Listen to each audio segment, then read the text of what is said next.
action. Welcome to the first episode of Living Enabled.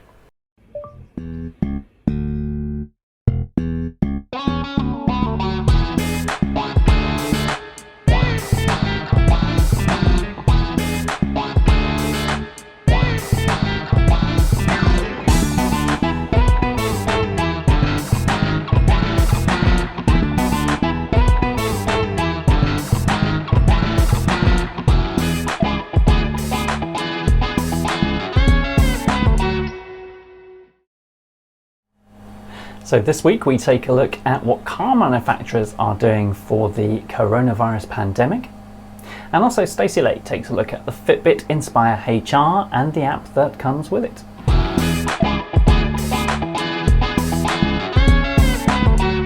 In the news this week, Tim Cook, Apple's CEO, has promised the company will be supplying 20 million face masks to healthcare professionals and has designed a face shield for use by frontline coronavirus staff who are caring for patients. A shortage of personal protective and medical equipment has attracted the support of the motor industry this week. Ford, General Motors and even Tesla have offered to make everything from simple face masks to fan-assisted ventilators, quickly 3D printing and even repurposing parts designed for vehicle use. Companies have diverted their factories and workers to support a warlike effort to fight against the COVID-19 pandemic.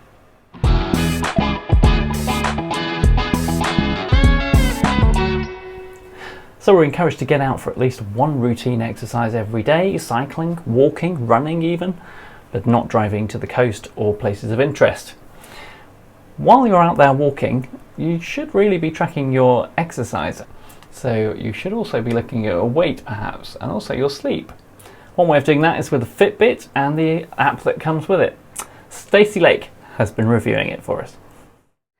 Fibromyalgia comes with three main symptoms, but there are over 200 symptoms that go hand in hand with fibro. The first is widespread pain, the second is fatigue, and the third is cognitive issues, memory problems, trouble finding the right words for things, and stuff like that. So with my chronic illness, with my fibro, I find that I can't move as much, so I can't exercise as much as I would like to.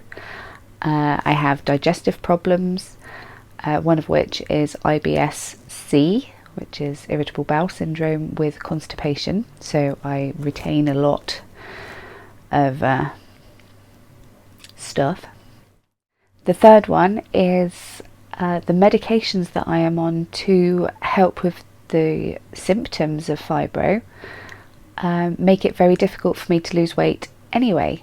So I wanted to get a Fitbit to help give me the nudge in the right direction. I thought, I was reading reviews online, and the main exercise that I do with fibro is swimming. I go to my local swimming centre, and back in my early 20s, which was only 10 years ago, I was swimming 2 to 3 miles every week. So in a standard sized 25 metre swimming pool, that is 64 lengths to 1 mile. And I was getting to the point where I was doing 64 lengths in one sitting, or in one swimming, because you're not sitting. So I had to take my swimming into account when I was choosing my Fitbit, because some of them are not waterproof, some of them are waterproof. I wanted a Fitbit that would track my sleep. I wanted a Fitbit that could track my heart rate. I was using 3 different apps. I was using one to count my calories.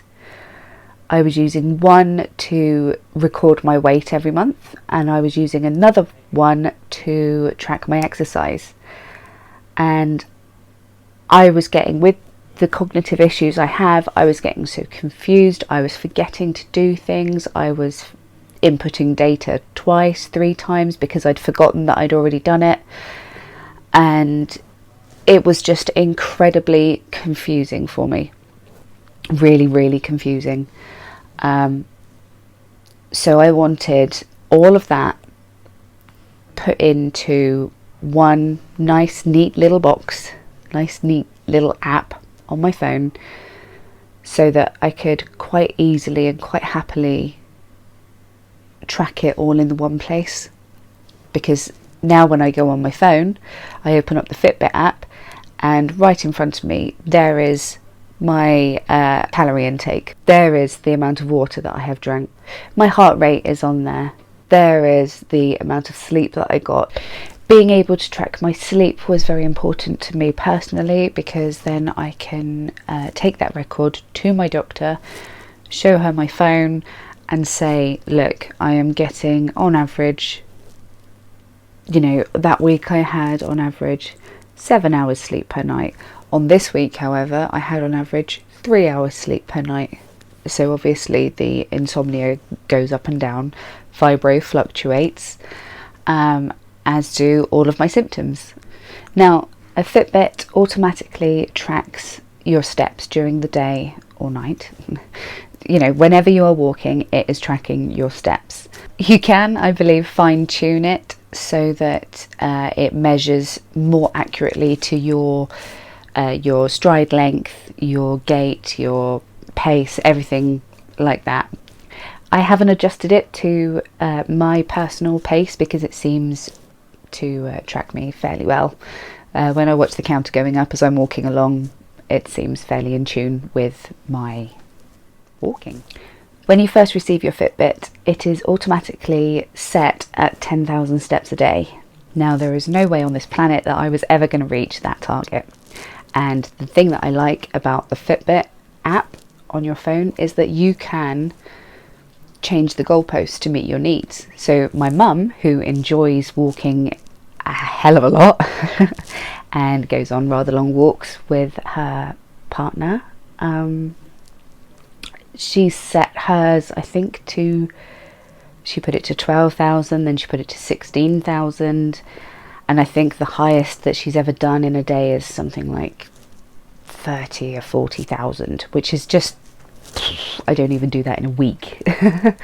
But yeah, you can tailor it to your needs. So my mum has upped her limit, whereas I've put mine down. When I first got the Fitbit, I set it to 1,500 steps per day because I didn't have a clue how many steps a day I took. I think the following day I put it up to 2,000 because I was hitting my target very, very easily, very simply. So it was obviously set too low for me personally.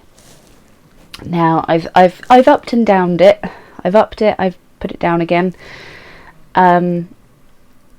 I got to 4,000 and I was hitting that nearly every day. So I thought, okay, well, let's just push it a little bit. And I put it up to 5,000 steps per day.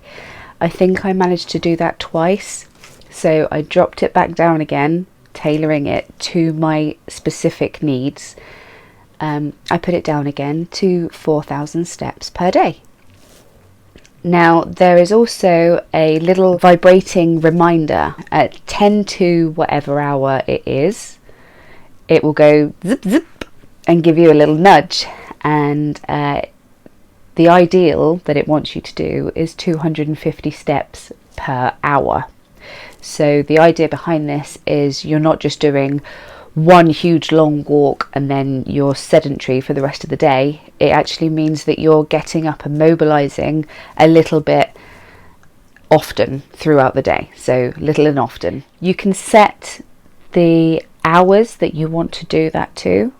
I find it very hard to mobilize in the morning, so doing anything before 11 o'clock or trying to get 250 steps per hour before 11 o'clock, I tried that and it was pretty detrimental to my health. I couldn't do it and I was pushing myself to do it and I pushed myself too hard, so I lowered it. The thing that you can't do is change the 250 steps per hour. You can't put that up and you can't reduce that either, which is a bit of a shame. But who knows, maybe in the future they will update it so that you can. The Fitbit I got is a Inspire HR. Now the HR just stands for heart rate. This particular model is waterproof, which, as I said earlier, I love to go swimming. That is my main form of exercise, and I really wanted to track that. It does that automatically. I don't know if it's something to do with the pressure around it, but it knows when it's underwater and it knows when you're swimming, and it will track that automatically. On the app, you can set yourself some long-term goals. If you want to lose weight, there is the option of doing that. You can set a weight that you want to get to in the future, but I haven't yet figured out if you can move the goalpost when it comes to your weight. Now, because I want to lose quite a large amount of weight, I put the weight that I'm aiming for or would like to be, and it just seemed so far into my future that it just seemed completely unattainable. So I put it up, and I know myself that it's not my long-term goal. You know, if I'm doing it every 7 pounds, every half a stone, every 10 pounds, whatever,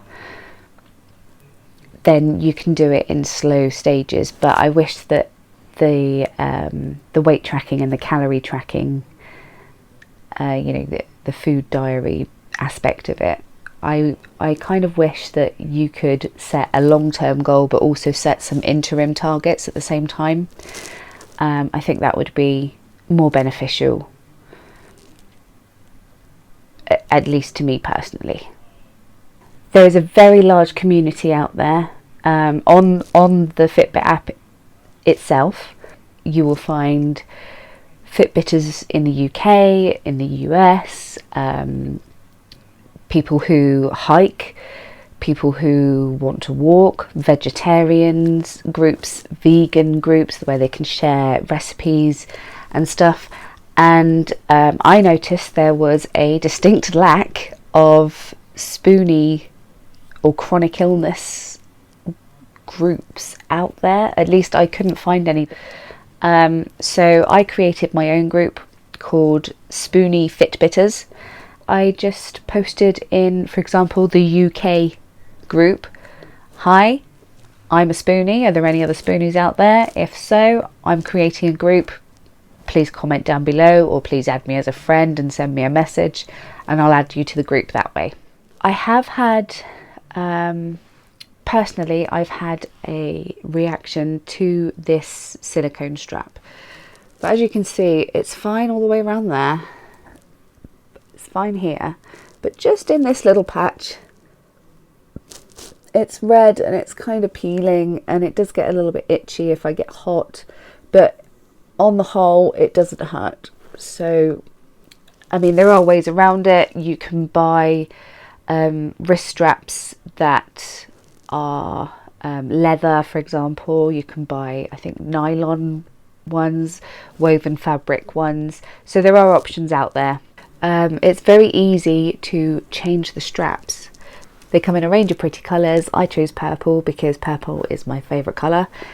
In fact, no, my wife chose purple because she knows it's my favourite colour, and I got this as a present from her for Christmas. My wife was so impressed with the Fitbit app and the Fitbit watch itself that she traded in her Apple Watch to get herself a Fitbit. And the only problem she has had with it is she misses being able to pay for shopping like that. That's basically it.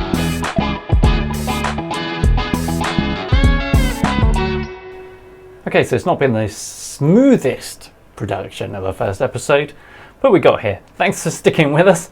Hopefully we'll be back next week on Monday with another release of a new episode. Do subscribe, do follow us on all of the social media platforms, and you can also find the video version on YouTube if you want to check that out. Do check us out at livingenabled.com, that's our official website. But till next time, bye for now.